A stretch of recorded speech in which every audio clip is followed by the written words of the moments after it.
Dominar tu espíritu es una de las mayores fortalezas que un ser humano puede desarrollar a lo largo de su vida. No se trata de algo que se logra de la noche a la mañana, sino de un camino de disciplina, paciencia y fe. En un mundo donde todo parece moverse a gran velocidad, donde las reacciones impulsivas abundan en las redes sociales, en el trabajo e incluso en nuestras propias familias, la persona que logra mantener la calma cuando otros pierden el control se convierte en un faro de luz, en un testimonio vivo de lo que significa tener verdadera fuerza interior. La mayoría de la gente cree que la fortaleza se mide por la capacidad de levantar la voz, de imponerse en una discusión o de demostrar que uno siempre tiene razón. Sin embargo, la verdadera fortaleza no está en vencer a los demás, sino en vencer la tormenta interna. El libro de Proverbios 16:32 lo expresa con claridad. Mejor es el que tarda en airarse que el fuerte, y el que se enseñorea de su espíritu, que el que toma una ciudad. La sabiduría bíblica nos muestra que la conquista más grande no es externa, sino interna. Cuando una persona controla su espíritu, se libera de la esclavitud de las circunstancias externas. Ya no es un títere de las palabras ajenas, ni un esclavo de sus emociones. Piénsalo, ¿cuántas veces una ofensa, un comentario en redes sociales o una mirada de desprecio nos roba la paz durante horas, incluso días? Cuando entregamos tanto poder a lo externo, nos debilitamos sin darnos cuenta. Pero quien domina su espíritu, aunque reciba insultos, permanece en paz, porque sabe quién es en Dios y no necesita probarlo a nadie. La ciencia moderna confirma lo que la Escritura ya revelaba. Los neurocientíficos han demostrado que cuando una persona se enoja y pierde el control, la amígdala cerebral secuestra literalmente la mente. Este secuestro amigdalar nubla el juicio, bloquea la capacidad de razonar y nos empuja a actuar de forma irracional. Por eso, muchas veces decimos o hacemos cosas de las que luego nos arrepentimos. En cambio, cuando aprendemos a pausar, a respirar, a orar antes de reaccionar, activamos la corteza prefrontal, el área del cerebro relacionada con el autocontrol y la toma de decisiones sabias.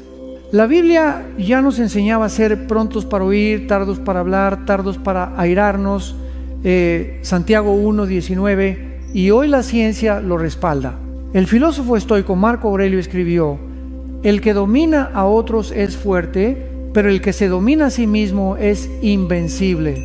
Y esta enseñanza conecta profundamente con las palabras de Cristo cuando nos llama a ser mansos y humildes de corazón. No se trata de pasividad, sino de fuerza controlada, de un poder que decide no ser manipulado por las provocaciones. Jesús mismo, cuando fue llevado ante Pilato, no respondió con gritos ni con violencia.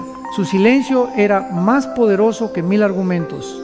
Piensa también en los sabios orientales como Confucio, quien enseñaba que el verdadero hombre fuerte no es aquel que vence a 10 enemigos en batalla, sino aquel que se vence a sí mismo. La historia humana, desde diferentes culturas y filosofías, converge en esta misma verdad. La mayor conquista es la del corazón propio. Dominar tu espíritu no significa ignorar la injusticia ni dejar que otros abusen de ti.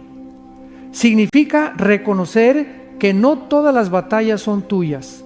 Significa discernir cuándo hablar y cuándo callar, cuándo actuar y cuándo dejar que Dios actúe en tu lugar. El apóstol Pablo lo expresó de forma magistral: por nada estéis afanosos, sino sean conocidas vuestras peticiones delante de Dios en toda oración y ruego con acción de gracias. Y la paz de Dios, que sobrepasa todo entendimiento, guardará vuestros corazones y vuestros pensamientos en Cristo Jesús.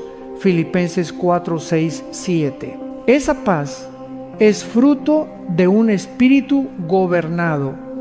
Es la paz de quien no necesita reaccionar a cada provocación, la paz de quien ha aprendido a vivir desde dentro hacia afuera y no desde afuera hacia adentro. La sociedad nos grita: defiéndete, demuestra que tienes razón, no te dejes. pero el Espíritu de Dios susurra: confía en mí, yo pelearé por ti, tú guarda tu paz.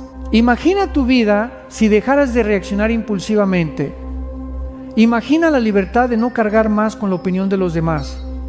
Imagina levantarte cada día con la certeza de que nada ni nadie puede robarte el gozo. Esa es la vida de quien domina su espíritu, ligera, libre y llena de confianza. No se trata de ser perfecto, sino de practicarlo día tras día como un atleta que entrena sus músculos. Tú entrenas tu alma. El dominio propio no es solo un ideal espiritual, es una práctica diaria. Es decidir no contestar ese mensaje hiriente, no levantar la voz en la discusión, no dejar que la frustración te gobierne. Y cada vez que eliges la calma en vez del caos, la fe en vez del miedo, la oración en vez de la ira, te haces más fuerte. Poco a poco te conviertes en esa persona que nadie puede manipular, que no se deja arrastrar por la negatividad, que permanece firme como un roble en medio de la tormenta. Dominar tu espíritu es, en última instancia, un acto de libertad. Es recuperar el poder que otros intentaron robarte con sus palabras, con sus ofensas, con sus injusticias. Es proclamar que tu vida no está definida por lo que sucede afuera, sino por lo que Dios hace dentro de ti. Dios no nos llamó a ser víctimas de nuestras emociones, sino a ser reyes y sacerdotes de nuestro propio interior. Y cuando lo entendemos, cuando aprendemos a gobernar nuestra mente, nuestras palabras y nuestros actos, descubrimos una fortaleza que el mundo no puede explicar. Una fortaleza que no viene de gritar más alto, sino de permanecer en silencio confiando. Una fortaleza que no viene de ganar discusiones, sino de ganar paz. Esa es la grandeza de dominar el espíritu. No es un logro pasajero, es una victoria eterna. La ira es como un fuego. Comienza con una chispa y si no la controlamos termina consumiendo todo a su paso. Una de las trampas más comunes en la vida espiritual y emocional es la tendencia a reaccionar de manera impulsiva cuando sentimos que alguien nos ha ofendido, irrespetado o desafiado. Todos hemos estado allí. Una palabra hiriente en el trabajo, un comentario sarcástico de un amigo o incluso una publicación en redes sociales que despierta en nosotros una furia que parece incontrolable. En esos momentos parece que responder con la misma moneda es lo más justo, pero ¿qué nos deja realmente esa reacción? Casi siempre nos deja agotados, arrepentidos y más vacíos que antes. La Biblia nos advierte con claridad sobre este peligro. En Proverbios 14, 29 leemos: el que tarda en airarse es grande de entendimiento, mas el que es impaciente de espíritu enaltece la necedad. En otras palabras, cuando respondemos con ira inmediata, nos comportamos de manera insensata, y aunque en el momento nos sintamos justificados, el fruto que cosechamos es amargo. La ira no resuelve los problemas, solo los multiplica. Desde la psicología moderna también se confirma esta verdad. Existe un concepto conocido como el Trigger Response Loop, bucle de disparador y respuesta. Se refiere a cómo un estímulo externo, un insulto, una crítica, un gesto, activa un disparador interno que nos lleva casi automáticamente a reaccionar. Cuanto más repetimos ese ciclo, más profundo se graba en nuestro cerebro, convirtiéndose en un hábito. Es como un surco en la tierra. Cada vez que llueve, el agua corre por el mismo camino. Así también nuestras emociones tienden a seguir el mismo patrón si no intervenimos conscientemente. Lo trágico es que muchas veces creemos que al desahogar nuestra ira ganamos algo, pero en realidad solo alimentamos un círculo vicioso. El apóstol Pablo lo explicó en Efesios 4, 26, 27. Airaos, pero no pequéis, no se ponga el sol sobre vuestro enojo, ni deis lugar al diablo. Observa que Pablo no niega la existencia de la emoción, la ira en sí misma no es pecado, pero sí advierte que si dejamos que se asiente, se convierte en una puerta abierta para el enemigo. Piensa en un ejemplo cotidiano. Alguien te insulta en la calle mientras conduces. Tu primer impulso es responder con un gesto o una palabra fuerte. Quizás lo haces y en el momento sientes un alivio inmediato, como si hubieras recuperado tu dignidad. Pero minutos después el corazón sigue acelerado, la mente repite la escena una y otra vez y tu paz desaparece. ¿Valió la pena? Ahora contrasta eso con el escenario en el que decides no responder. Respiras profundo, entregas tu frustración a Dios y sigues adelante. Tal vez el orgullo se resiste, pero tu corazón permanece ligero. Esa es la diferencia entre caer en la trampa de la ira o dominarla. La ciencia médica también ha demostrado cómo la ira crónica daña nuestra salud. Estudios en cardiología han mostrado que las personas que guardan rencor o reaccionan con enojo frecuente tienen un riesgo mucho mayor de sufrir hipertensión, ataques cardíacos y problemas digestivos. Es decir, el cuerpo paga la factura de cada explosión emocional. Por eso, aprender a controlar la ira no es solo un mandato espiritual, es también un acto de amor propio. Jesús nos enseñó con su ejemplo cómo responder cuando somos provocados. Durante su arresto, uno de sus discípulos sacó la espada y cortó la oreja de un siervo del sumo sacerdote. Jesús lo detuvo diciendo: «Vuelve tu espada a su lugar, porque todos los que tomen espada, a espada perecerán». Mateo 26, 52. En ese momento, Jesús estaba mostrando que reaccionar con violencia solo genera más violencia. Su camino fue el del dominio propio, el camino que trae vida. En el mundo moderno, las redes sociales se han convertido en un terreno fértil para los estallidos de ira. Un simple comentario puede desencadenar discusiones interminables. Cada notificación se convierte en una provocación y muchas veces terminamos gastando nuestra energía en debates que no producen nada. Aquí se hace más evidente que nunca la enseñanza bíblica. La blanda respuesta quita la ira, mas la palabra áspera hace subir el furor. Proverbios 15:1. Dominar la ira no significa reprimirla, porque reprimir solo acumula presión que luego explota con más fuerza. Significa reconocerla, entender su origen y elegir conscientemente cómo responder. Puede ser a través de un momento de oración, de un silencio estratégico o incluso de retirarse de la situación. No responder inmediatamente es muchas veces el mayor signo de sabiduría. Los estoicos enseñaban algo similar, que no es el insulto el que nos hiere, sino la interpretación que hacemos de él. Si alguien nos llama inútiles, esa palabra solo tendrá poder si nosotros decidimos otorgárselo. De lo contrario, es solo aire moviéndose. Lo mismo enseña la fe cristiana, que nuestra identidad no se define por lo que otros dicen, sino por lo que Dios ha declarado sobre nosotros. Cada vez que caemos en la trampa de reaccionar con enojo, entregamos el control de nuestra vida a otra persona, pero cada vez que elegimos la calma, recuperamos el poder. Y esa elección repetida día tras día va formando un carácter fuerte, estable, capaz de soportar cualquier tormenta. Por eso, la próxima vez que sientas la furia subir como una ola, recuerda que tienes dos caminos: el de la reacción impulsiva que deja ruina, o el del dominio propio que trae paz.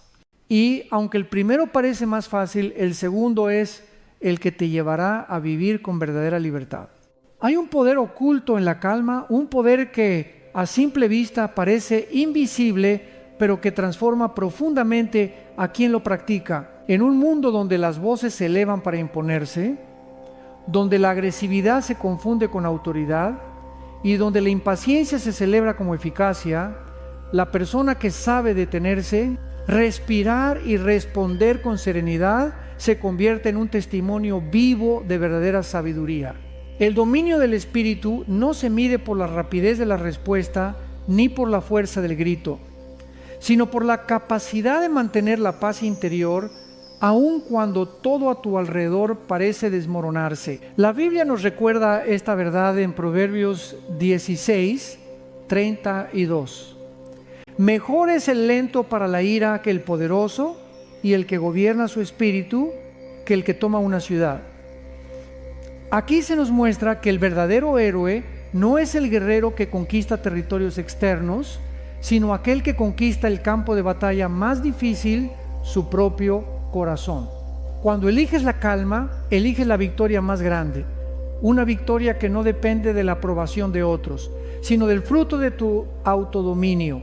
Observa a las personas que más admiras, aquellas que transmiten respeto y confianza. No suelen ser las que reaccionan impulsivamente, sino las que en medio de un conflicto saben escuchar en silencio, mirar con serenidad y hablar con suavidad.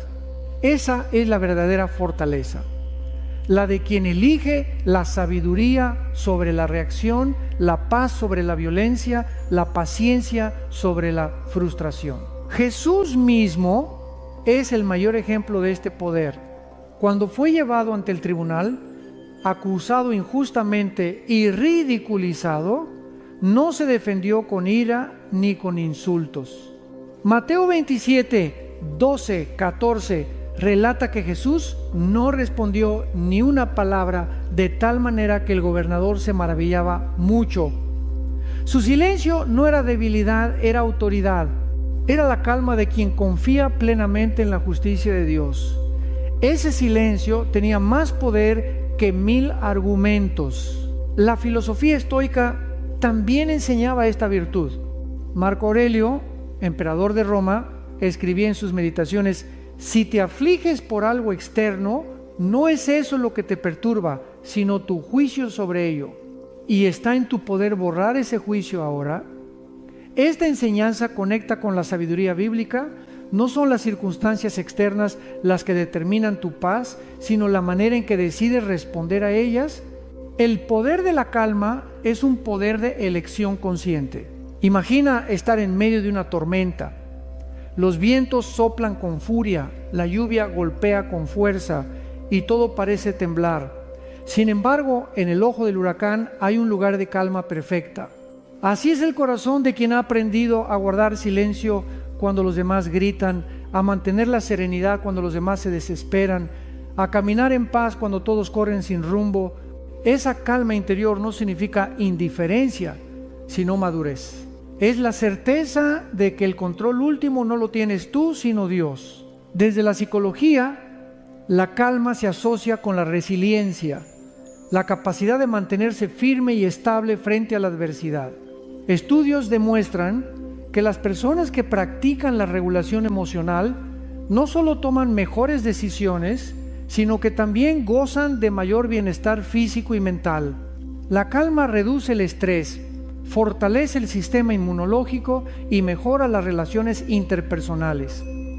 Es decir, vivir en calma no es solo una elección espiritual, sino también una fuente de salud integral. Pero alcanzar esta calma requiere práctica. No es algo automático, es el fruto de detenerte antes de reaccionar, de elegir pensar, antes de hablar, de aprender a respirar, antes de dejarte arrastrar por el impulso. Cada vez que decides responder con calma, estás entrenando tu espíritu como un atleta, entrena sus músculos. Y aunque al principio parezca difícil, con el tiempo la calma se convierte en tu estado natural. La calma también implica saber esperar. Vivimos en una sociedad que nos empuja a la inmediatez. Todo tiene que resolverse ya, todo exige una reacción rápida, pero la calma nos recuerda que no todas las respuestas tienen que ser inmediatas, que muchas veces la mejor decisión surge del silencio y de la espera. Isaías 30:15 lo expresa con fuerza: en descanso y en reposo seréis salvos. En quietud y en confianza estará vuestra fortaleza. En la práctica cotidiana, este poder se manifiesta en cosas pequeñas. Elegir no responder de inmediato a un comentario hiriente, guardar silencio en medio de una reunión tensa, sonreír en lugar de devolver un insulto, o simplemente retirarse para orar cuando la emoción amenaza con desbordarse. Estos gestos, aparentemente pequeños, son en realidad actos de gran fortaleza. porque demuestran que eres dueño de ti mismo y no esclavo de tus impulsos. La calma, además, desarma a los demás. Una reacción violenta genera más violencia, pero una respuesta serena desconcierta, sorprende y muchas veces apaga el conflicto. Proverbios 15, uno lo resume magistralmente: la blanda respuesta quita la ira, mas la palabra áspera hace subir el furor. Lo que el mundo espera es pelea, lo que desarma al mundo es paz. Por eso el poder de la calma no es pasividad ni cobardía, es valentía en su máxima expresión. Se necesita más coraje para guardar silencio que para gritar, más fuerza para caminar en paz que para golpear con rabia, más madurez para esperar que para reaccionar. El que domina su espíritu no es débil, es sabio, y su vida refleja una paz que trasciende todo entendimiento. La próxima vez que te enfrentes a un conflicto, recuerda que tienes en tus manos una herramienta poderosa: la calma. No es un refugio para huir, sino un arma para vencer. Y cada vez que eliges la serenidad, estás escribiendo en tu vida un testimonio que brilla más que 1000 victorias externas, el testimonio de un corazón gobernado por Dios. Saber cuándo hablar y cuándo callar, cuándo luchar y cuándo retirarse, es una de las formas más altas de sabiduría espiritual. No todas las batallas están destinadas a nosotros, no todas las discusiones merecen nuestra energía y no todas las ofensas necesitan respuesta. La persona que ha aprendido a discernir esto, camina con una paz que el mundo no comprende, porque ha descubierto que muchas veces la mayor victoria no se obtiene ganando una pelea, sino eligiendo no pelear en absoluto. La Biblia es clara en este punto. Proverbios 26:4 nos dice: no respondas al necio de acuerdo con su necedad, para que no seas tú también como él. Este versículo nos revela un principio profundo. Entrar en ciertas discusiones no nos eleva, sino que nos arrastra al mismo nivel de la insensatez. Cuando alguien busca provocarnos, debatir por orgullo o pelear por ego, nuestra mejor defensa es elegir el silencio o retirarnos con dignidad. Esa decisión no es debilidad, es sabiduría. Piensa en Jesús. Hubo momentos en los que habló con firmeza y autoridad, como cuando reprendió a los fariseos hipócritas. Pero también hubo momentos en los que guardó silencio, como en su juicio injusto frente a Pilato. Ese discernimiento entre hablar y callar no era casualidad. Era fruto de una vida completamente alineada con la voluntad del Padre. Él sabía que no todas las palabras valen la pena, que no todo ataque necesita respuesta y que a veces la mayor declaración se hace con el silencio. En la vida cotidiana también enfrentamos este dilema. En el trabajo, un compañero puede intentar ridiculizarnos frente a otros. En la familia puede surgir una discusión donde todos quieren tener la última palabra. En las redes sociales, alguien lanza un comentario provocador solo para encender la polémica. En todas estas situaciones, la reacción natural sería responder, defendernos, demostrar que tenemos razón, pero el dominio espiritual nos enseña que muchas veces lo más sabio es simplemente sonreír, retirarse y guardar nuestra paz. El libro de Eclesiastés 3:7 nos recuerda que hay tiempo de callar y tiempo de hablar. El desafío es discernir cuál es cuál, y esa sabiduría no siempre proviene de la lógica humana, sino de un corazón sensible a la voz de Dios. A veces callar puede parecer una derrota, pero en realidad es una victoria mayor, la victoria de no dejar que otro controle nuestras emociones. La psicología moderna respalda este principio. Se ha demostrado que entrar en discusiones innecesarias eleva el cortisol, la hormona del estrés, dañando el sistema inmunológico y afectando la calidad del sueño. Por el contrario, elegir retirarse de un conflicto estéril protege nuestra salud mental y física. Lo que la Escritura llama paz y mansedumbre, hoy la ciencia lo reconoce como factores clave para una vida más plena y saludable. Hay una frase atribuida a Sócrates que dice: cuando el debate termina, la injuria se convierte en la herramienta del perdedor. En otras palabras, Cuando una discusión se basa únicamente en la necesidad de ganar, pierde su valor. El sabio no busca vencer con gritos, sino con serenidad. La verdadera grandeza no se mide en argumentos ganados, sino en la paz preservada. También debemos entender que saber retirarse no significa huir de todo. Hay batallas que sí debemos enfrentar: la lucha por la justicia, la defensa de los débiles, la proclamación de la verdad. Pero esas luchas no nacen del ego, sino del propósito divino. La diferencia está en discernir entre lo que surge de nuestro orgullo y lo que surge de la voluntad de Dios. El apóstol Pablo escribió en Romanos 12, 18: si es posible, en cuanto dependa de vosotros, estad en paz con todos los hombres. No siempre será posible, pero mientras dependa de nosotros, debemos elegir la paz. En la práctica, esto significa preguntarnos: ¿esta conversación edifica o destruye? ¿Este debate me acerca más a Dios o solo alimenta mi ego? ¿Vale la pena invertir mi energía en este conflicto o sería más sabio dedicarla a mi propósito? Cuando respondemos honestamente estas preguntas, descubrimos que la mayoría de las batallas de la vida son innecesarias. La vida es demasiado corta para malgastarla en discusiones vacías, en peleas por orgullo o en guerras que solo nos roban la paz. Saber cuándo retirarse es un arte, un acto de madurez que nos permite caminar más ligeros, porque cada vez que elegimos la paz sobre el conflicto, nos fortalecemos. Y cada vez que decidimos callar cuando la ira nos empuja a hablar, crecemos un poco más en sabiduría. Recuerda, no todas las palabras merecen tu respuesta, no todas las ofensas merecen tu atención y no todos los provocadores merecen tu energía. Cuando aprendes a discernir esto, caminas con libertad. Eres dueño de tu espíritu y ya no un esclavo de las provocaciones ajenas. Esa es la verdadera fuerza. Saber cuándo luchar y cuándo, con calma y dignidad, simplemente caminar en paz. Uno de los pesos más pesados que una persona puede cargar en su corazón es el de la ofensa, la ira y el resentimiento.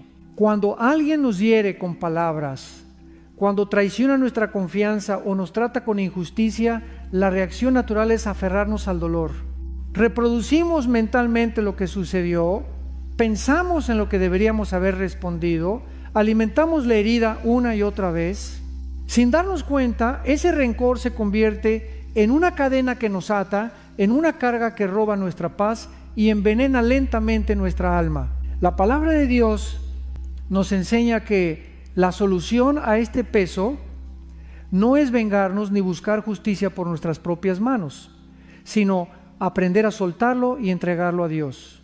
En Mateo 11, 28, 29, Jesús nos invita con ternura: venid a mí todos los que estáis trabajados y cargados, y yo os haré descansar. Llevad mi yugo sobre vosotros y aprended de mí, que soy manso y humilde de corazón, y hallaréis descanso para vuestras almas. Este descanso al que Cristo se refiere es la libertad que experimentamos cuando dejamos de cargar con el resentimiento y decidimos confiar en que Él es justo y que en sus manos siempre habrá verdadera justicia. Desde la psicología sabemos que guardar resentimiento afecta gravemente la salud. Investigaciones médicas muestran que las personas que no perdonan desarrollan niveles más altos de ansiedad, depresión y problemas cardiovasculares. El corazón humano no fue creado para vivir lleno de odio y el cuerpo termina pagando la factura de la amargura. En cambio, quienes aprenden a perdonar disfrutan de una mejor salud mental, mayor calidad de sueño y relaciones más estables. La ciencia moderna simplemente confirma lo que la Biblia ya enseñaba hace siglos: el perdón libera y sana. Imagina por un momento que llevas una mochila sobre tus hombros. Cada ofensa que guardas es como una piedra que vas colocando dentro de ella. Al principio no parece tan pesada, pero con el tiempo la carga se vuelve insoportable. Muchas personas viven así, cansadas, irritables, incapaces de disfrutar del presente porque el pasado aún les pesa. Pero el acto de soltar, de perdonar, es como abrir la mochila y dejar caer las piedras. No significa que lo que pasó no dolió ni que fue justo, sino que decides no permitir que ese dolor gobierne tu vida. El apóstol Pablo escribió en Efesios 4, 31, 32: quítense de vosotros toda amargura, enojo, ira, gritería y maledicencia y toda malicia. Antes sed benignos unos con otros, misericordiosos, perdonándoos unos a otros, como Dios también os perdonó a vosotros en Cristo. Perdonar no es un acto de debilidad, es un acto de fortaleza. Es reconocer que si Dios nos perdonó en Cristo, no tenemos derecho a seguir reteniendo la deuda de los demás. Pero entendamos algo: perdonar no significa reconciliarse siempre ni volver a confiar ciegamente. En algunos casos, la persona que nos hirió no pedirá perdón, no cambiará o incluso seguirá actuando mal. El perdón no se trata de ellos, se trata de ti y de tu relación con Dios. Se trata de liberar tu corazón del veneno del odio y confiar en que el Señor se encargará de la justicia. Romanos 12, 19 lo confirma: no os venguéis vosotros mismos, amados míos, sino dejad lugar a la ira de Dios, porque escrito está: mía es la venganza, yo pagaré, dice el Señor. Los grandes líderes espirituales también nos recuerdan este principio. Nelson Mandela, después de pasar 27 años en prisión injustamente, salió con una frase memorable: el resentimiento es como beber veneno esperando que muera tu enemigo. Esa imagen refleja con exactitud lo que pasa cuando retenemos la ofensa. No daña al otro, nos destruye a nosotros mismos. En el ámbito espiritual, aferrarse a la ofensa también nos impide recibir bendiciones. Marcos 11, 25 nos enseña: y cuando estéis orando, perdonad si tenéis algo contra alguno, para que también vuestro Padre que está en los cielos os perdone a vosotros vuestras ofensas. Cuando retenemos resentimiento, cerramos la puerta a la misericordia divina. El perdón no solo es un acto hacia los demás, es también una llave que abre el cielo sobre nuestra vida. Por supuesto, perdonar no siempre es fácil. Algunas heridas son tan profundas que parece imposible liberarlas. A veces el proceso de soltar lleva tiempo, lágrimas y repetidas oraciones, pero cada vez que decides decir: Señor, lo pongo en tus manos, estás dando un paso hacia la sanidad. El perdón es más un viaje que un instante, un camino en el que Dios va sanando poco a poco las cicatrices de tu corazón. La tradición cristiana habla también de la importancia del acto de rendición. No se trata solo de decir perdono de labios hacia afuera, sino de un acto interior de entrega. Es como extender las manos vacías hacia Dios y decirle: ya no quiero cargar más con esto, te lo entrego a ti. En ese momento, aunque las emociones aún griten, el alma empieza a experimentar libertad. El amor es el complemento del perdón. 1 Corintios 13:5 nos recuerda que el amor no guarda rencor. Cuando decidimos amar aunque el otro no lo merezca, estamos reflejando el corazón mismo de Dios. No significa permitir abusos o injusticias, sino elegir que el resentimiento no tenga la última palabra. Esa elección de amor es la que rompe cadenas y abre camino a una vida más plena. Por eso, si hoy llevas en tu corazón el peso de una traición, una palabra dura o una injusticia, recuerda que no fuiste creado para vivir cargado. Suelta esa mochila, libérate, entrégaselo al Dios que ve todo, que conoce cada lágrima y que promete hacer justicia en su tiempo perfecto. Y mientras tanto, camina en la libertad de quien ha aprendido a soltar y ha elegido vivir ligero, en paz y en amor. El mundo suele pensar que el amor es un sentimiento débil, reservado únicamente para los momentos de ternura o para las personas que lo merecen.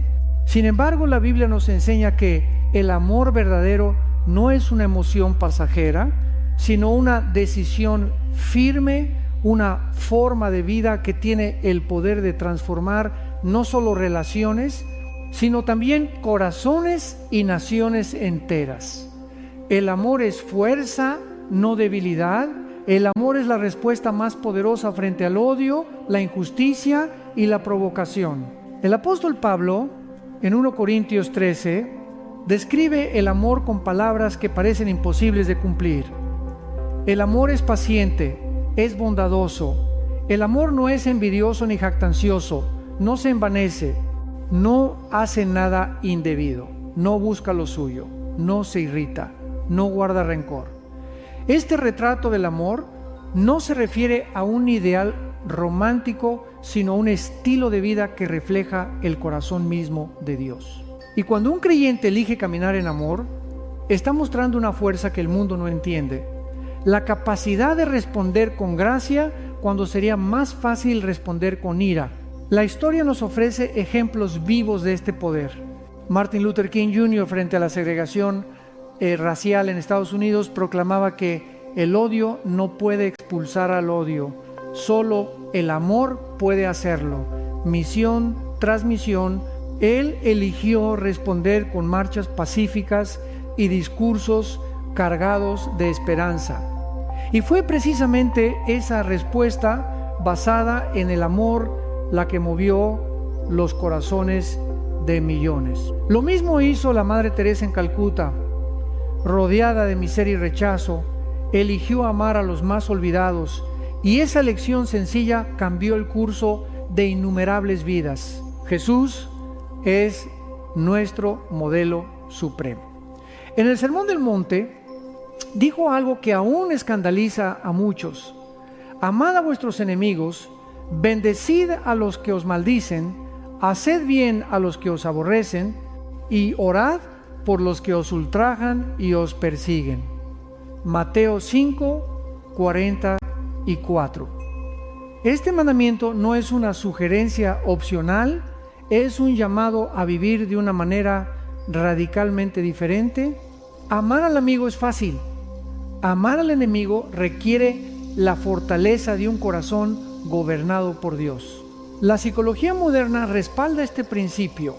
Estudios en psicología positiva demuestran que las personas que practican el perdón y el amor incondicional tienen niveles más bajos de ansiedad y depresión y disfrutan de una mayor satisfacción con la vida. El amor no solo beneficia al que lo recibe, también libera al que lo da. Cuando amamos, el cerebro libera oxitocina, la hormona vinculada a la confianza y al bienestar, lo cual fortalece nuestras relaciones y nuestra propia salud emocional. Pero el amor del que hablamos aquí no es ingenuidad ni permisividad. Amar no significa tolerar abusos ni permanecer en relaciones tóxicas. Amar significa proteger el corazón de la amargura, negarse a ser arrastrado por la espiral del odio y mantener la decisión consciente de no devolver mal por mal. Romanos 12, 21 nos recuerda: no seas vencido de lo malo, sino vence con el bien el mal. Imagina un mundo donde cada provocación recibiera como respuesta una sonrisa, donde cada insulto fuera contrarrestado con amabilidad, donde cada ofensa se transformara en una oportunidad para mostrar misericordia. Aunque parezca utópico, ese es precisamente el mundo que Dios nos invita a construir a través del amor. Cada acto de amor, por pequeño que parezca, es una semilla que rompe cadenas de odio y abre paso a la reconciliación. El amor también es la clave para la libertad interior. Muchas personas viven atrapadas en ciclos interminables de conflicto porque creen que responder con agresividad las hace fuertes. Sin embargo, el verdadero prisionero es aquel que no sabe amar porque su corazón siempre está encadenado al resentimiento. En cambio, quien ama vive ligero, libre, sin necesidad de probar nada a nadie. El amor es victoria, no derrota. En la práctica, caminar en amor significa elegir callar cuando tus palabras solo traerían más conflicto, orar por la persona que te hirió en lugar de maldecirla, escuchar con paciencia aunque no estés de acuerdo y extender la mano al que menos lo espera. Cada una de estas acciones es una declaración poderosa. Mi vida no está gobernada por el odio, ni por la ira, sino por el amor de Dios que vive en mí. La Biblia también nos advierte que la falta de amor alimenta la contienda. Santiago 4, uno pregunta: ¿de dónde vienen las guerras y los pleitos entre vosotros? ¿No es de vuestras pasiones las cuales combaten en vuestros miembros? En otras palabras, cuando dejamos que el ego, el orgullo o el deseo de tener la razón dominen, creamos conflicto. Pero el amor rompe ese ciclo porque no busca lo suyo, sino el bien del otro. Amar, entonces, es un acto de valentía. Requiere más fuerza elegir la bondad que elegir la crueldad, más poder contener la lengua que lanzar un insulto, más madurez perdonar que guardar rencor. El amor es la mayor arma contra el caos, la mayor defensa contra la ofensa y la mayor medicina contra el resentimiento. Por eso, si hoy enfrentas situaciones donde la provocación y el conflicto parecen inevitables, recuerda que tienes una alternativa que el mundo no espera: el amor. No es un amor débil ni superficial, sino un amor fuerte, decidido y transformador. El amor que viene de Dios y que tiene el poder de cambiarlo todo. Uno de los trucos más antiguos y efectivos del enemigo es la distracción. Él sabe que no puede arrebatarte lo que Dios ya ha preparado para tu vida, pero sí puede intentar desviarte, hacer que pierdas el enfoque, que te desgastes en batallas innecesarias y que te entretengas en cosas que no tienen valor eterno. Así, poco a poco, tu energía se consume en lo que no edifica y tu propósito queda detenido. La Biblia nos advierte sobre esto de manera clara. En Juan 10, Jesús dice: el ladrón no viene sino para hurtar, matar y destruir. Yo he venido para que tengan vida y para que la tengan en abundancia. Muchas veces pensamos que este robo se refiere solo a pérdidas materiales, pero la realidad es que el enemigo también roba nuestra atención, nuestra paz y nuestro tiempo. Y cuando logra distraernos, nos aparta de la abundancia de vida que Cristo promete. Las distracciones no siempre son evidentes, no siempre se presentan como tentaciones grandes o pecados escandalosos. Muchas veces son pequeñas cosas que parecen inofensivas: una discusión sin sentido, un comentario ofensivo, una preocupación exagerada, una comparación en redes sociales. Cada una de estas semillas tiene el poder de desviarnos si no aprendemos a reconocerlas. Proverbios 4, 25-27 nos da la clave: tus ojos miren lo recto y diríjanse tus párpados hacia lo que tienes delante. Examina la senda de tus pies y todos tus caminos sean rectos. No te desvíes a la derecha ni a la izquierda, aparta tu pie del mal. Piénsalo: ¿cuántas veces, justo cuando decides dar un paso en fe, aparece un obstáculo inesperado? Decides orar con más constancia y de repente surgen distracciones a toda hora. Decides reconciliarte con alguien y aparece un nuevo conflicto. Decides servir a Dios y de pronto sientes un cansancio inexplicable. Esto no es casualidad, es estrategia. El enemigo busca desviar tu mirada de lo eterno y fijarla en lo temporal. En el mundo moderno, la economía de la atención funciona de manera similar. Las redes sociales, los medios de comunicación y la publicidad luchan por capturar cada segundo de tu mirada, porque saben que tu atención es el recurso más valioso. Lo mismo hace el enemigo. Sabe que si gana tu atención, gana tu energía. Y si gana tu energía, debilita tu propósito. Un ejemplo bíblico claro está en la vida de Nehemías. Mientras reconstruía los muros de Jerusalén, sus enemigos intentaron distraerlo, invitándolo a reuniones para detener su obra. Pero Nehemías respondió con firmeza: yo hago una gran obra y no puedo ir, porque cesaría la obra dejándola yo para ir a vosotros. Nehemías 6:3. Esa respuesta es un modelo para nosotros.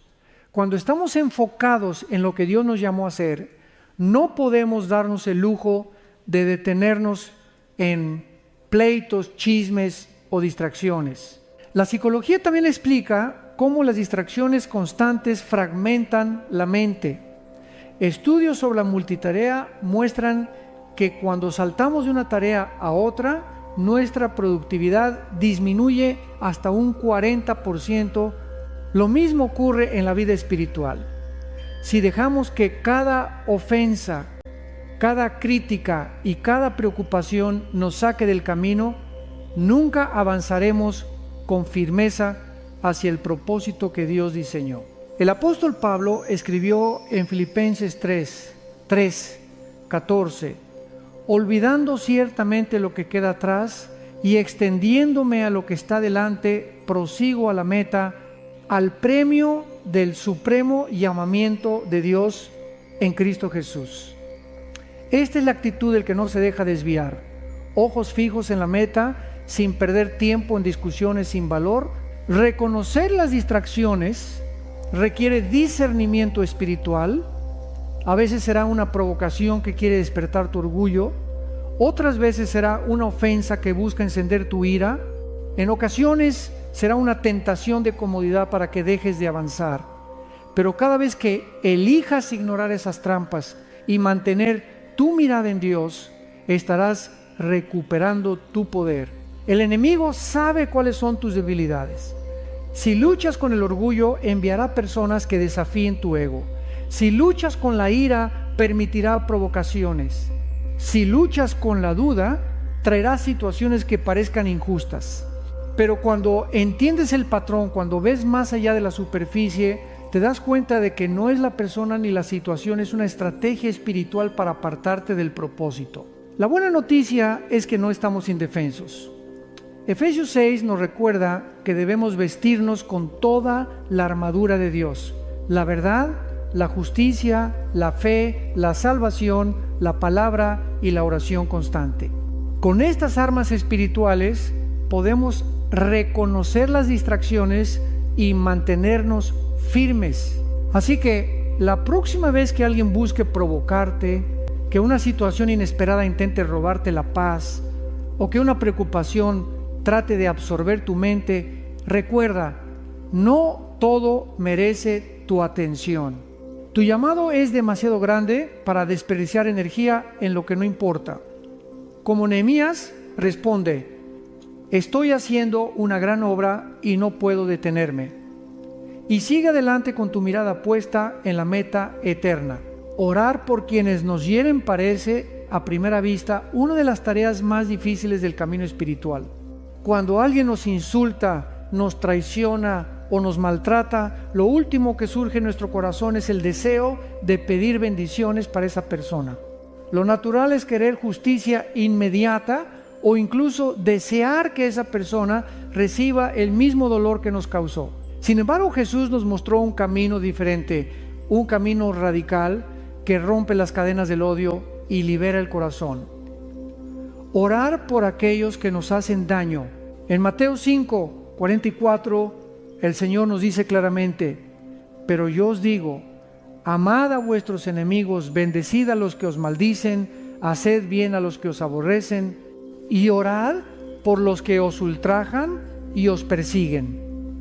Este mandato parece imposible desde la perspectiva humana, pero es precisamente esa imposibilidad la que demuestra que necesitamos la ayuda del Espíritu Santo para cumplirlo. No se trata de un esfuerzo de la carne, sino de un fruto de la vida de Dios en nosotros. Cuando decides orar por alguien que te hirió, algo sobrenatural comienza a suceder.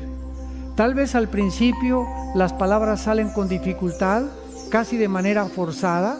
Quizá tu corazón no siente todavía perdón, pero cada oración es un acto de fe que abre espacio para que el Espíritu Santo transforme tus emociones. Poco a poco, el peso de la amargura comienza a levantarse, la ira pierde fuerza y tu espíritu se llena de paz. La psicología positiva ha estudiado prácticas como la meditación de la compasión, Compassion Meditation. Se ha comprobado que cuando las personas entrenan su mente para desear bienestar, incluso a quienes les han hecho daño, los niveles de estrés disminuyen y aumenta la capacidad de empatía. Lo que la ciencia llama compasión, Jesús ya lo enseñaba hace 2000 años. Bendecir en lugar de maldecir, orar en lugar de odiar, perdonar en lugar de guardar rencor. Es importante aclarar que orar por tus enemigos no significa justificar sus acciones ni permitir abusos. No significa que debes permanecer en una relación dañina o negar el dolor que sufriste. Significa que decides no dejar que ese dolor te consuma ni determine tu futuro. Es soltar el control y poner esa persona en las manos de Dios, confiando en que Él es juez justo y que hará justicia en su tiempo perfecto. El libro de Job nos ofrece un ejemplo poderoso. Después de perderlo todo y ser injustamente acusado por sus propios amigos, Dios le pidió a Job que orara por ellos. Y la Escritura dice: y quitó Jehová la aflicción de Job cuando él hubo orado por sus amigos. Job 42, 10. Observa el principio. La restauración de Job comenzó cuando intercedió por aquellos que lo habían herido. A veces, la clave para tu propia sanidad está en tu disposición a orar por quienes te lastimaron. Además, orar por los que nos ofenden nos protege del veneno de la amargura. Hebreos 12:15 advierte: mirad bien, no sea que alguno deje de alcanzar la gracia de Dios, que brotando alguna raíz de amargura os estorbe y por ella muchos sean contaminados. La oración actúa como un antídoto contra esa raíz. En lugar de dejar que el resentimiento eche raíces, la oración arranca la semilla antes de que crezca. También es cierto que muchas veces quienes nos hieren lo hacen desde sus propias heridas. El dicho popular lo resume así: personas heridas hieren a otros. Cuando empezamos a ver al agresor como alguien que también necesita sanidad, la compasión se abre camino. No significa excusar su comportamiento, pero sí reconocer que la maldad muchas veces es fruto del dolor no resuelto.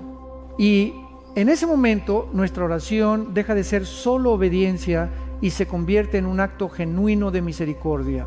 Jesús nos dio el ejemplo supremo en la cruz.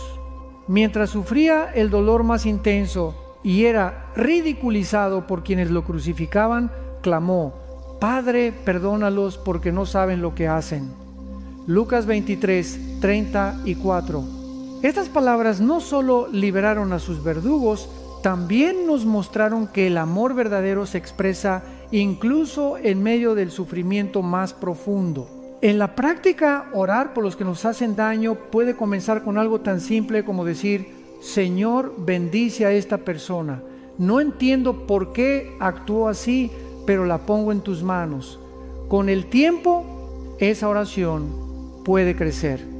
Señor, sáname del dolor que me causó y también sana su corazón. Y poco a poco lo que empezó como un esfuerzo forzado se convierte en un hábito que te mantiene libre. Cuando oras por tus enemigos, no solo obedeces a Dios, sino que te liberas de una cárcel invisible. Ya no eres esclavo de la amargura, ya no llevas la carga del resentimiento, ya no caminas con el peso de querer venganza. Al contrario, caminas ligero, confiado en que el Señor pelea tus batallas y que tu paz no depende de lo que otros hagan, sino de lo que Dios ya ha hecho en ti. Así que la próxima vez que alguien te provoque, en lugar de gastar tu energía en planear respuestas o venganzas, inclina tu corazón en oración. Tal vez tu carne se resista, pero tu espíritu será fortalecido. Y descubrirás que orar por quienes te hieren no cambia solo a la otra persona, sino que sobre todo te cambia a ti. Uno de los mayores ataques que enfrentamos en la vida no es externo, sino interno: la duda sobre nuestro propio valor. El enemigo sabe que si logra convencerte de que no vales, de que eres insuficiente o insignificante, puede detenerte antes de que siquiera intentes caminar en el propósito que Dios preparó para ti. Por eso, una de sus estrategias favoritas es sembrar mentiras en tu mente. No eres capaz, no eres digno, tu pasado te condena, nadie te necesita. Estas voces, aunque no provengan de Dios, muchas veces resuenan con tanta fuerza que terminamos creyéndolas. Sin embargo, la palabra de Dios nos recuerda una verdad inquebrantable. Nuestro valor no depende de lo que hacemos, de lo que tenemos o de lo que los demás opinan de nosotros. Nuestro valor está enraizado en el simple hecho de que fuimos creados a imagen y semejanza de Dios. Génesis 1:27. Esto significa que cada persona, sin importar su historia o sus errores, tiene una dignidad intrínseca que nadie puede quitar. El salmista lo expresó con una belleza única en el Salmo 139, 13, 14. Porque tú formaste mis entrañas, tú me hiciste en el vientre de mi madre. Te alabaré, porque formidables, maravillosas son tus obras. Estoy maravillado y mi alma lo sabe muy bien. No eres un accidente, no eres un error, no eres producto del azar. Fuiste formado con intención, con detalle, con amor eterno. Cuando entiendes esto, el peso de la comparación, del rechazo y de la inseguridad comienza a romperse. El mundo, en cambio, mide el valor por estándares superficiales: apariencia física, dinero, éxito profesional, seguidores en redes sociales. Pero todo eso es temporal y frágil. Hoy te aplauden y mañana te olvidan. Hoy eres admirado y mañana criticado. ¿Vas a dejar que tu identidad dependa de algo tan inestable? Jesús nos ofrece una base más firme. El cielo y la tierra pasarán, pero mis palabras no pasarán. Mateo 24, 35. Si Él dice que eres amado, elegido y redimido, esa palabra tiene más peso que cualquier opinión humana. La psicología moderna confirma el poder de la autoimagen. Personas que se perciben a sí mismas como valiosas y capaces enfrentan la vida con más resiliencia y superan mejor las dificultades. Pero lo que la psicología llama autoestima, la fe lo llama identidad en Cristo. Porque no se trata solo de pensar positivo, sino de creer profundamente lo que Dios ya declaró sobre ti. Efesios 2:10 lo resume así: porque somos hechura suya, creados en Cristo Jesús para buenas obras, las cuales Dios preparó de antemano para que anduviésemos en ellas. Mira lo que sucede cuando no conoces tu valor. Aceptas relaciones que no te respetan, porque piensas que no mereces algo mejor. Te conformas con trabajos que no reflejan tus talentos, porque crees que no eres suficiente para aspirar a más. Vives comparándote con otros, midiendo tu vida con sus logros y terminas frustrado, olvidando que tu camino es único y que Dios te diseñó con un propósito especial. Pero cuando reconoces tu valor en Dios, algo cambia. Ya no buscas desesperadamente la aprobación de la gente, porque sabes que ya tienes la aprobación del Padre. Ya no te derrumbas ante el rechazo, porque recuerdas que fuiste aceptado en el amado, Efesios 1:6. Ya no dudas de tu propósito, porque entiendes que tu vida está en manos del Creador del universo. Incluso Jesús fue tentado en su identidad. En el desierto, Satanás le dijo: si eres hijo de Dios. Mateo 4:3. El enemigo intentó sembrar duda, pero Jesús no necesitaba demostrar nada, porque sabía quién era. De la misma manera, hoy el enemigo susurra: si de verdad eres hijo de Dios, ¿por qué te pasa esto? ¿Por qué no tienes aquello? Pero tu respuesta debe ser la misma: no necesito probar nada, mi identidad está segura en Cristo. Recuerda esta verdad: tu valor no aumenta cuando triunfas, ni disminuye cuando fracasas. No depende de tu pasado ni de tus errores. No está en tu título, tu salario, tu apariencia ni tu reputación. Tu valor está anclado en el amor de Dios, y ese amor es eterno, inmutable e incondicional. Así que levanta tu cabeza, eres hijo, hija del Rey. Tienes un propósito divino y una dignidad que nada ni nadie puede arrebatarte. Camina con la seguridad de que tu vida no es un accidente, sino una historia escrita por el autor de la eternidad. Y cada vez que el enemigo intente convencerte de lo contrario, recuerda: soy valioso, no por lo que hago, sino por quien me creó. Soy amado no por lo que merezco, sino por quien murió por mí. Esa es tu verdadera identidad. Ese es tu verdadero valor. Vivir con una perspectiva eterna cambia radicalmente la manera en que enfrentamos la vida diaria. Cuando solo miramos lo que está delante de nuestros ojos, los problemas, las pérdidas, los éxitos temporales, las preocupaciones cotidianas, corremos el riesgo de olvidar que este mundo no es nuestro destino final. Pero cuando levantamos la mirada hacia la eternidad, todo adquiere un nuevo significado. La vida ya no se trata de acumular logros o de evitar sufrimiento a toda costa, sino de vivir cada día con propósito, con fe y con la certeza de que lo que hacemos aquí tiene consecuencias que trascienden el tiempo. El apóstol Pablo lo expresó en 2 Corintios 4, 17, 18. Porque esta leve tribulación momentánea produce en nosotros un cada vez más excelente y eterno peso de gloria, no mirando nosotros las cosas que se ven, sino las que no se ven. Pues las cosas que se ven son temporales, pero las que no se ven son eternas. Lo que hoy te preocupa, lo que hoy te duele, lo que hoy parece insuperable, es temporal.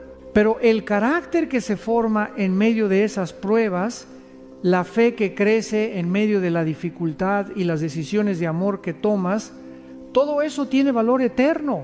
El mundo moderno vive obsesionado con lo inmediato, el éxito rápido, la gratificación instantánea, el reconocimiento inmediato. Pero Jesús nos llamó a una vida diferente. En Mateo 6, 19-20 enseñó: no os hagáis tesoros en la tierra, donde la polilla y el óxido corroen, y donde ladrones minan y hurtan, sino haceos tesoros en el cielo, donde ni la polilla ni el óxido corroen, y donde ladrones no minan ni hurtan. La invitación es clara: no pongas tu corazón en lo que desaparece, sino en lo que permanece para siempre. Desde la filosofía también se habla de esta idea. Los estoicos, por ejemplo, enseñaban a vivir conscientes de la brevedad de la vida, practicando el memento mori, de recuerda que morirás. Su propósito no era producir miedo, sino recordar que lo que hacemos debe tener peso más allá del instante presente. La fe cristiana eleva esa perspectiva al recordarnos no solo que la vida es breve, sino que lo que viene después es eterno. La psicología positiva coincide en que quienes viven con un sentido trascendente disfrutan de mayor bienestar emocional. Personas que conectan su vida con algo más grande que ellas mismas, ya sea un propósito, una fe, un legado, enfrentan mejor las dificultades porque saben que su sufrimiento no es en vano.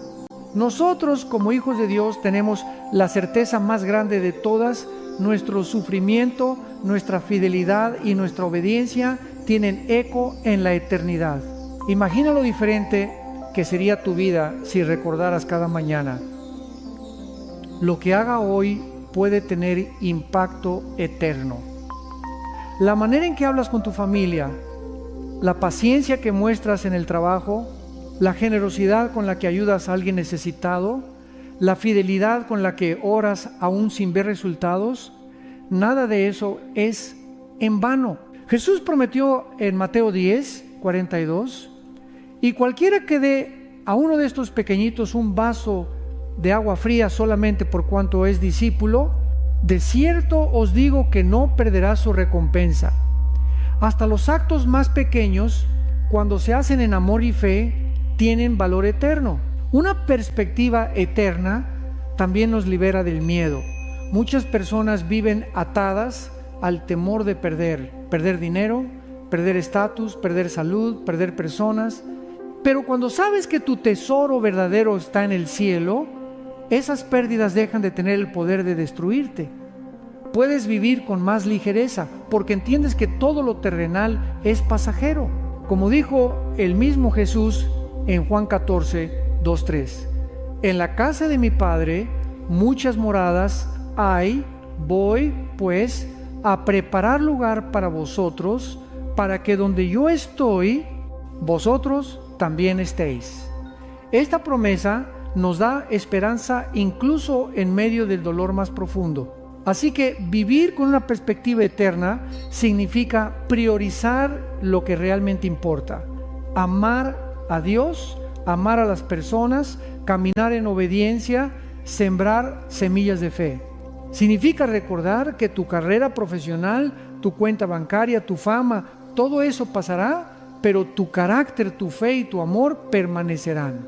Significa preguntarte cada día, ¿estoy viviendo solo para mí o estoy viviendo para algo más grande, para alguien más grande? Y cuando logras mantener esa perspectiva, nada puede sacudirte. Las críticas ya no te aplastan, porque sabes que tu valor no depende de ellas. Las pruebas ya no te derrumban, porque sabes que son momentáneas. Las distracciones ya no te roban energía, porque sabes que tu propósito es eterno. Vives con los pies en la tierra, pero con los ojos puestos en el cielo, y eso te convierte en una persona verdaderamente libre. En un mundo saturado de ruido, donde cada persona quiere opinar, reaccionar y tener la última palabra, el silencio se ha vuelto un recurso casi olvidado. Sin embargo, la Biblia y la sabiduría ancestral nos enseñan que el silencio no es vacío, sino poder. El silencio no es señal de debilidad, sino de fortaleza espiritual. Es un espacio donde el alma se conecta con Dios, donde se enfrían las emociones antes de hablar y donde se toma perspectiva antes de actuar. El libro de Proverbios 17, 27, 28 nos dice: el que ahorra sus palabras tiene sabiduría, de espíritu prudente es el hombre entendido. Aún el necio, cuando calla, es contado por sabio. El que cierra sus labios es entendido.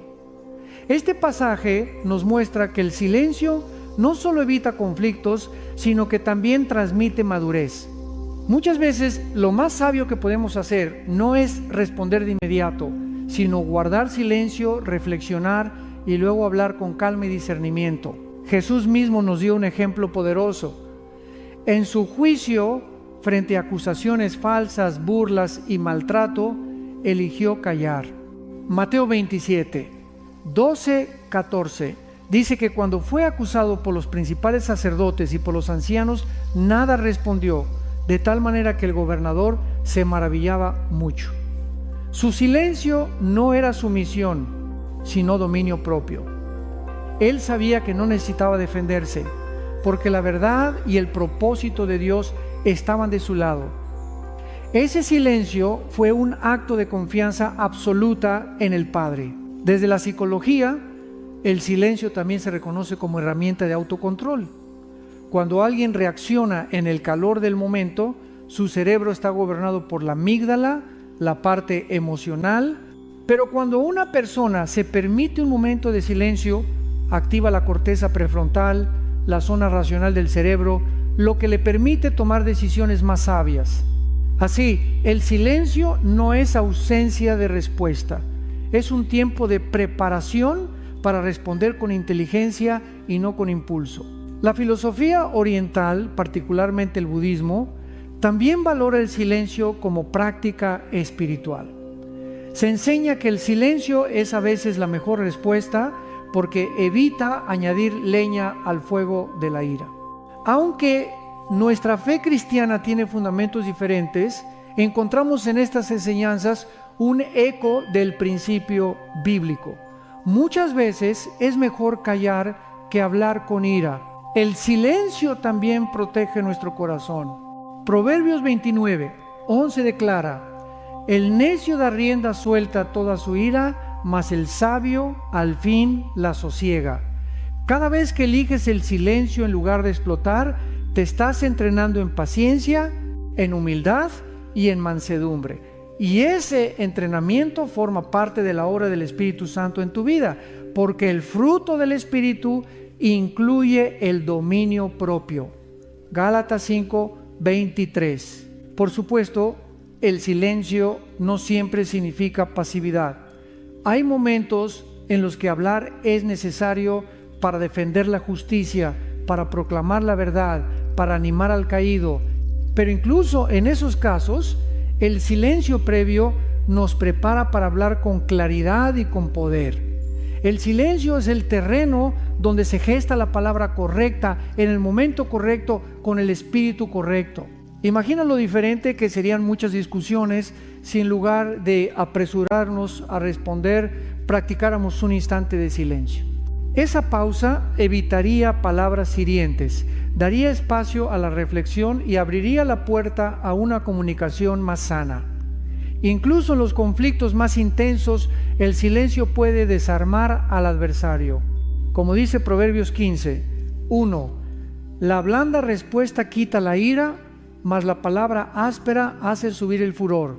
El silencio también nos conecta con Dios. Salmo 46, 10 nos invita: estad quietos y conoced que yo soy Dios. En medio del bullicio de la vida, el silencio es el lugar donde escuchamos la voz divina. Allí, lejos del ruido de las opiniones humanas y de nuestras propias emociones agitadas, el Espíritu Santo susurra dirección, consuelo y fortaleza. En resumen, el silencio es una disciplina espiritual que fortalece el espíritu, protege el corazón y refleja sabiduría. No es huida, es dominio propio, no es debilidad, es confianza en Dios. Cada vez que eliges callar en lugar de reaccionar con ira, cada vez que decides esperar antes de hablar, cada vez que entras en la presencia de Dios en silencio, estás cultivando una fuerza invisible pero poderosa, la fortaleza espiritual de un corazón gobernado por la paz del Señor. La sabiduría bíblica no es solo un conjunto de consejos antiguos, ni simples frases bonitas para leer de vez en cuando. Es un mapa divino para navegar la vida, una lámpara que ilumina nuestro camino en medio de la oscuridad y una brújula que nos mantiene orientados hacia lo eterno en medio de un mundo lleno de confusión. El rey Salomón lo expresó en Proverbios 4, 7. Sabiduría ante todo adquiere sabiduría, y sobre todas tus posesiones adquiere inteligencia. Aquí aprendemos que la verdadera riqueza no está en lo material, sino en vivir con discernimiento y entendimiento. La sabiduría bíblica tiene una característica especial: no se queda en teoría, sino que transforma la práctica de la vida cotidiana. Nos enseña cómo hablar, cómo decidir, cómo relacionarnos con los demás, cómo administrar lo que tenemos y cómo mantener la calma en medio de la tormenta.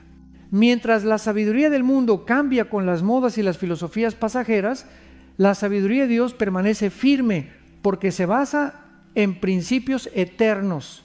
Santiago 1, 5 nos da una promesa preciosa. Y si alguno de vosotros tiene falta de sabiduría, pídala a Dios, el cual da a todos abundantemente y sin reproche, y le será dada. Esto significa que la sabiduría no depende solo de nuestra experiencia ni de nuestra educación, sino de nuestra humildad para pedirla al Padre. Él está dispuesto a dárnosla en abundancia, siempre que la busquemos con un corazón sincero.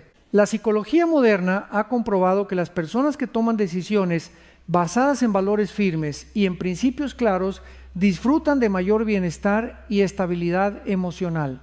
Eso es precisamente lo que la sabiduría bíblica hace. Establece fundamentos sólidos que no dependen de emociones momentáneas, sino de verdades permanentes. Por ejemplo, el mandamiento de amar a tu prójimo como a ti mismo no es solo una instrucción espiritual, también es una guía práctica que, aplicada, mejora nuestras relaciones y nuestra salud mental. Un aspecto central de la sabiduría bíblica es el temor del Señor. Proverbios 9, 10 declara: el temor de Jehová es el principio de la sabiduría, y el conocimiento del Santísimo es la inteligencia. Este temor no es miedo, sino reverencia, respeto profundo por Dios y por sus caminos. Cuando reconocemos que Él es soberano, entendemos que la verdadera sabiduría comienza en la humildad de admitir que necesitamos su dirección. La sabiduría también nos enseña a controlar nuestras palabras. Proverbios 18, 21 nos recuerda: la muerte y la vida están en poder de la lengua, y el que la ama comerá de sus frutos. Esto significa que cada palabra que decimos construye o destruye da vida o hiere. Vivir con sabiduría implica detenernos antes de hablar, reflexionar sobre si nuestras palabras edifican y decidir conscientemente sembrar paz en lugar de conflicto. Otro aspecto clave de la sabiduría bíblica es la prudencia. Mientras la imprudencia nos lleva a actuar por impulso, la sabiduría nos invita a discernir el momento oportuno para hablar, actuar o esperar. Eclesiastés 3 nos recuerda que hay un tiempo para todo, un tiempo para hablar y un tiempo para callar, un tiempo para sembrar y un tiempo para cosechar. Aprender a leer los tiempos de Dios es una de las mayores evidencias de verdadera sabiduría. La filosofía occidental, desde Sócrates hasta Aristóteles, ha buscado definir qué es la vida buena y cómo alcanzarla. Sin embargo, la Biblia ofrece una visión más profunda.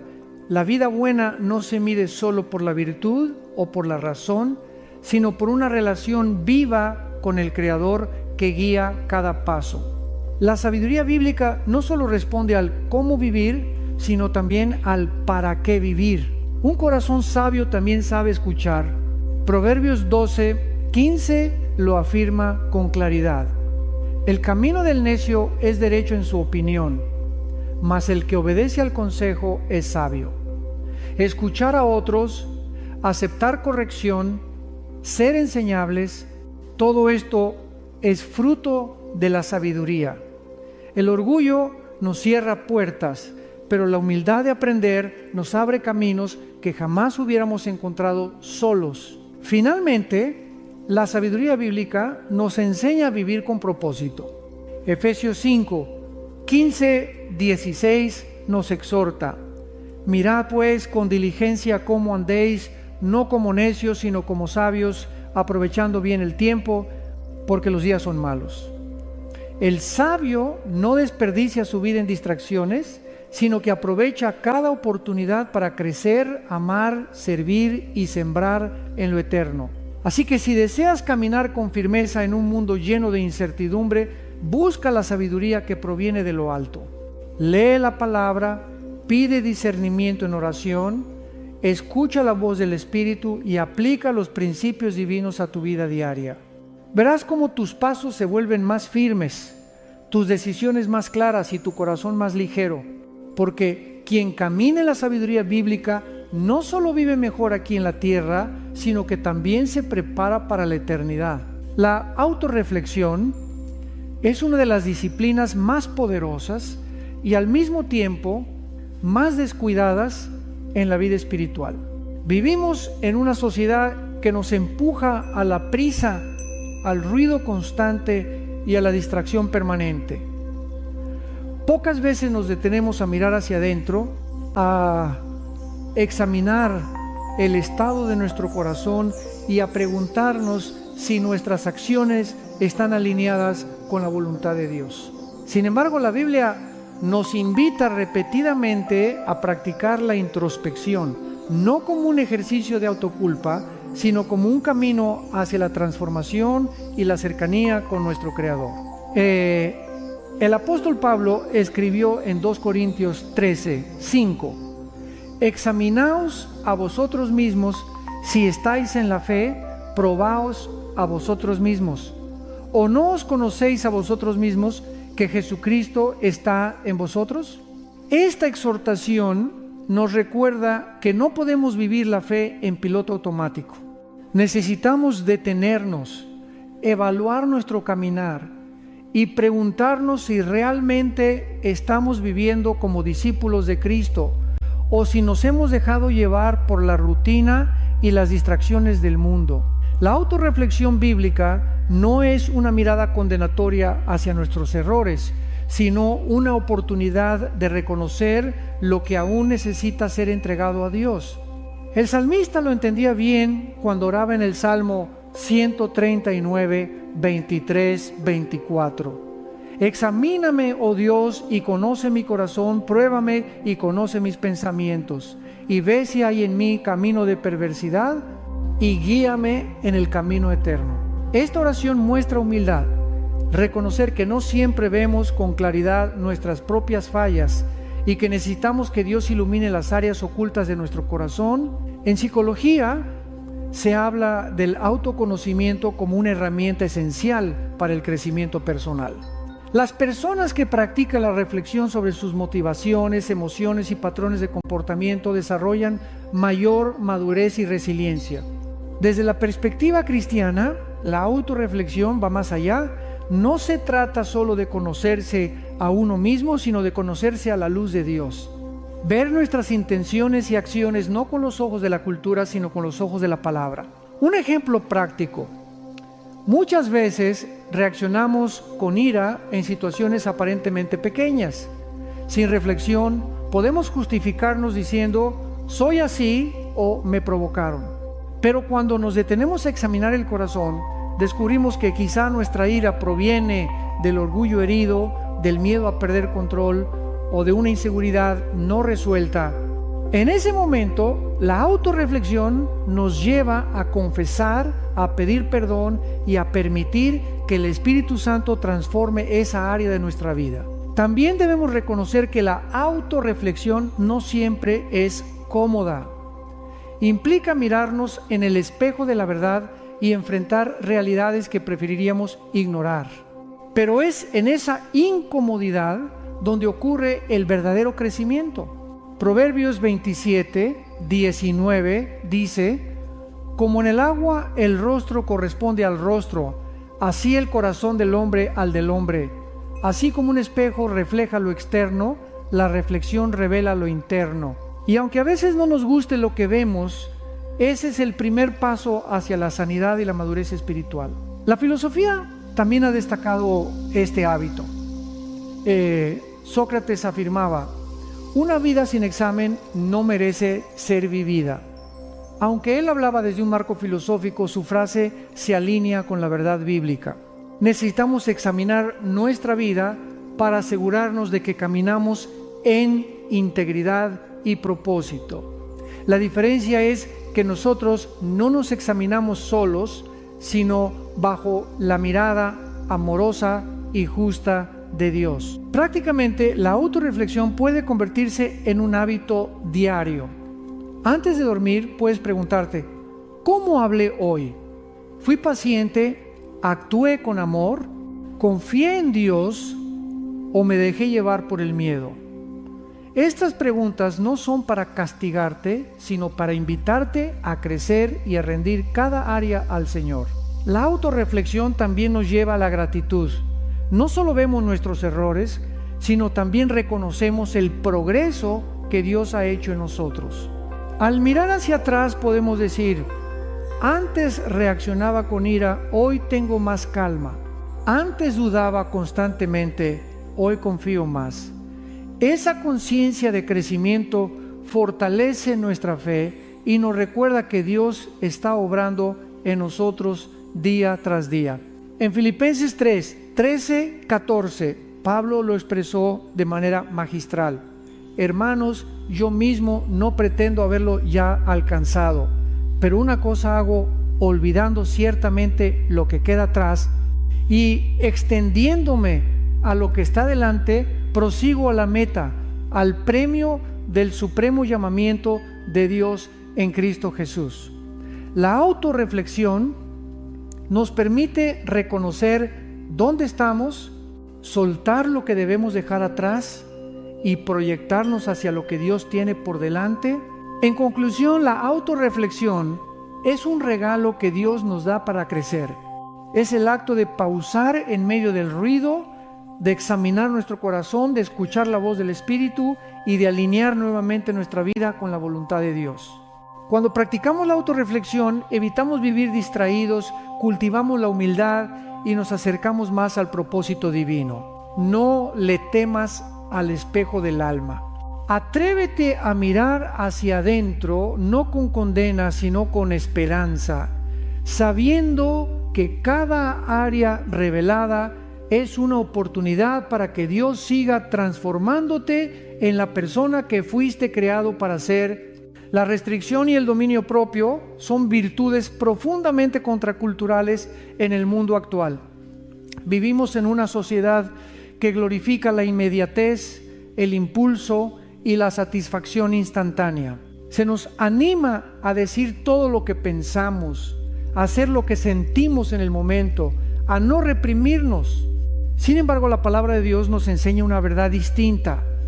La verdadera fortaleza no está en dar rienda suelta a los deseos y emociones, sino en aprender a dominarlos. Proverbios 16:32 lo dice con claridad. Mejor es el lento para la ira que el poderoso, y el que domina su espíritu que el que toma una ciudad. Según este versículo, conquistar una ciudad entera no es tan grande como conquistar el propio corazón, porque mientras que un guerrero puede vencer a miles, solo el sabio y disciplinado logra vencer sus propios impulsos. El dominio propio es, por lo tanto, la máxima demostración de fuerza interior. Jesús mismo nos dio el ejemplo perfecto de restricción. Durante su juicio injusto, pudo haber llamado legiones de ángeles para defenderse, pero eligió callar. Cuando fue crucificado, soportó insultos y golpes sin responder con violencia. Esa decisión de no reaccionar según la carne no fue debilidad, fue la mayor demostración de confianza en el plan del Padre. Como profetizó Isaías 53:7, angustiado él y afligido, no abrió su boca, como cordero fue llevado al matadero. Su silencio y su dominio propio cambiaron el destino de la humanidad. En la vida diaria, el dominio propio se manifiesta en momentos pequeños pero cruciales. Es elegir no responder a una provocación con un insulto. Es decidir detenerte antes de gastar en algo que no necesitas. Es controlar la lengua cuando la crítica quiere salir. Es apartarte de una tentación que promete placer momentáneo, pero trae consecuencias dolorosas. Cada una de estas decisiones refleja el carácter de Cristo en ti. La psicología moderna ha investigado ampliamente el poder del autocontrol. El famoso experimento del malvavisco, realizado en la Universidad de Stanford, mostró que los niños que podían retrasar la gratificación esperar para recibir una recompensa mayor en lugar de tomarla inmediata, crecieron con mejores habilidades sociales, mayor éxito académico y más estabilidad emocional. Esto confirma lo que la Biblia enseñaba mucho antes. El dominio propio es clave para una vida plena y fructífera. El apóstol Pablo incluye el dominio propio como uno de los frutos del Espíritu. Gálatas 5:22-23. Esto nos enseña que no es simplemente cuestión de fuerza de voluntad, sino un regalo que se cultiva en la relación con Dios. Cuando vivimos guiados por el Espíritu Santo, Él nos capacita para controlar nuestros pensamientos, emociones y acciones.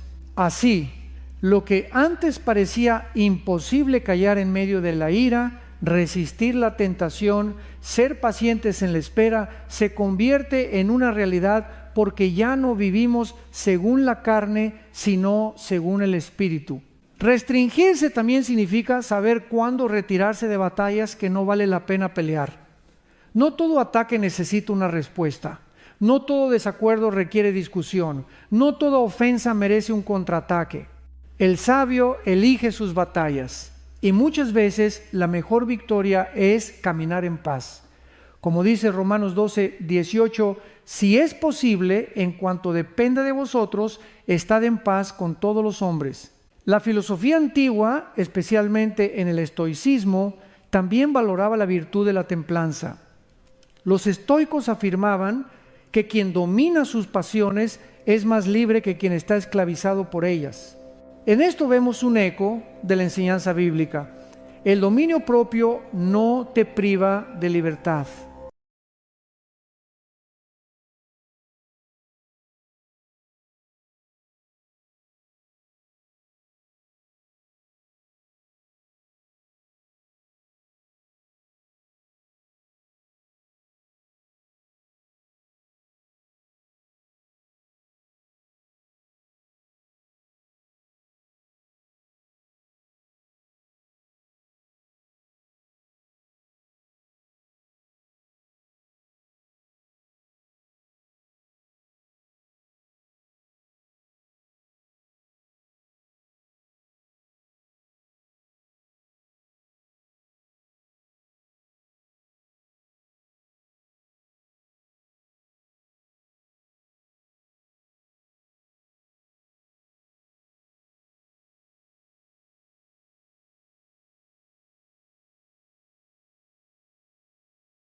And I